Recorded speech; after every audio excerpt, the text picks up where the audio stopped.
What's up, YouTube? This is A.R.M. This is my review slash synopsis of Arrow Season 2, Episode 7, State versus Queen. This episode starts off with a reenactment of the Glades incident where Moira Queen comes clean in front of the public about her involvement with Malcolm Merlyn and that the Glades are going to be destroyed.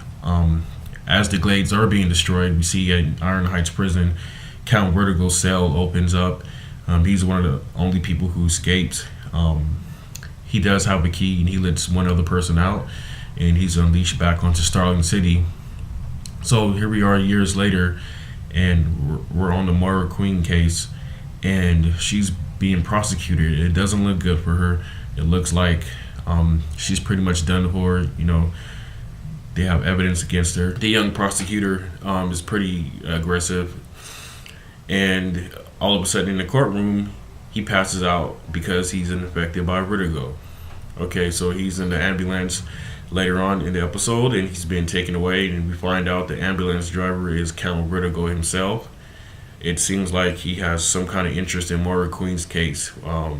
It has yet to be discovered who is the person who's backing him and giving him, I guess he said, money and the resources to restart his operation on the vertigo drug.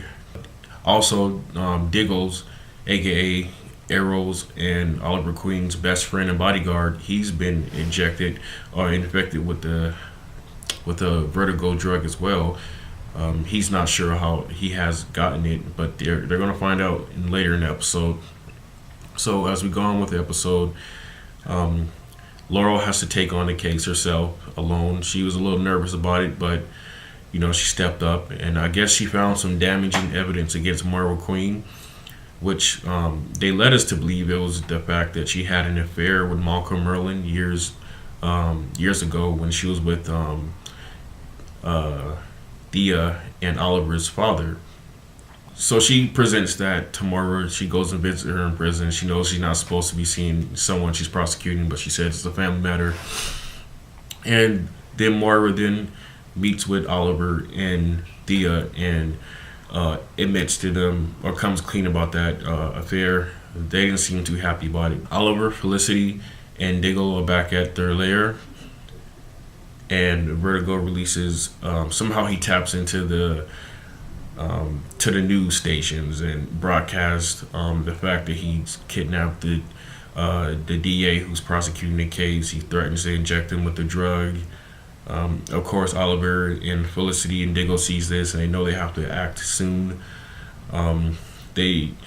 Felicity, with all her brights and smarts, she looks into some detail on the video and figures out where Vertigo is keeping the DA. So Oliver gets there as soon as he can.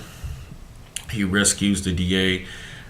Side note, I kind of like how Count Vertigo has his little henchman. It's a nod. This show gives so many nods to Batman in so many ways, or just the classic superhero villain dynamic. Count Vertigo has his warehouse with his drugs, his henchmen. He's dressed not exactly like a supervillain, but he has his some sort of swirly crazy shirt that looks like something Count Vertigo would wear. It also looks like the reboot of Count Vertigo as well. He's similar to that one. So Oliver gets there. They have a standoff. Eventually, Oliver he rescues the DA, and they get out of there. They have a little small scene with Roy teaching Thea how to fight. Thea is obviously upset and a little bit more aggressive over the stuff going on with her mother. She's not happy about that. So, she was letting out some punches. He was pretty much bringing her aggressive side out. So they didn't quite break up, I guess, like they did a few episodes ago. But who knows? I think when the show's gonna last, but I think in future episodes, Thea may become Speedy, and Roy will probably skip the Speedy stage and go straight to Arsenal or Red Arrow. Who knows? Felicity, she discovers where the flu vaccinations. She discovers that there's flu vaccinations infected with vertigo. That's how so many people throughout the town has been infected. So Diggles wants to go to investigate the flu vaccinations and get the cure, but she goes instead because these are no conditions. So of course, she goes, she sneaks in. and then she's captured. Typical Count Vertigo. He finds a queen. He finds a Queen's Industry badge on Felicity, and he figures that Felicity does work for Oliver Queen. He puts two and two together. He remembers that Oliver Queen bought out all of his drugs in the first encounter right before the hood or the arrow put him away. So he quickly realizes he figures out his secret identity. He calls Queen on his cell phone just as they're about to give the mother's verdict, and tells them that he has Felicity. Oliver takes off. He said he obviously he was going to try to get back as soon as he can, but he takes off. He goes to his office where Vertigo is holding Felicity. They have a standoff, and he kills Vertigo. He puts 3 arrows through him and makes sure he falls through the window, which is pretty controversial, as the arrow was trying to be seen in public as someone who doesn't kill anymore. He resorted to his killing ways. But I figure he did that only because the Vertigo discovered his identity so easily that he didn't even bother putting on his hood or his eye makeup when he showed up. He gets back to the courthouse, and his mother has read a not guilty plea or not guilty verdict. She is shocked by the jury's decision on all 503 counts of murder, or 503 people who died during the Glades accident or the Glades incident. Everyone's shocked. Of course she's happy, but then Oliver later says that he's shocked that she got off.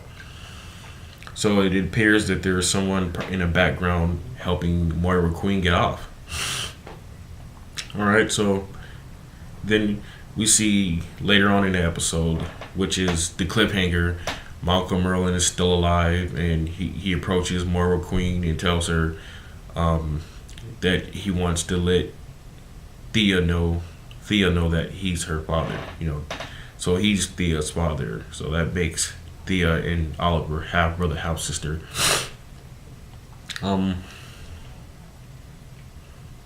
Good episode, really good episode. Just want to talk about the flashback scenes on the island. Slade and Shadow, they escaped Professor Ivo's thugs when they were held up in that I think it was an aircraft carrier or some kind of airplane area on. They're still looking for the arrowhead. Eventually Arrow and Sarah escape the thugs, and they join Shadow and Slade.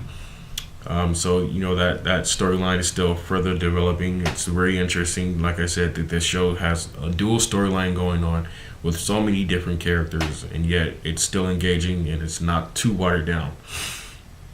So that was it. The show is going to be on hiatus for a few weeks, up until December 24th, I believe. And then we're going to see The Flash. The Flash, Barry Allen is going to start making appearances on the show. This far, no characters in this show has displayed any supernatural or metahuman abilities. So it'll be interesting to see if The Flash will be the first character that's going to actually have powers, his connection to the Speed Force. Or he's some track star who just ran really fast. So thank you for checking out this video. I know it was kind of all over the place. Don't forget to rate, comment, subscribe, and check out my next video. Peace.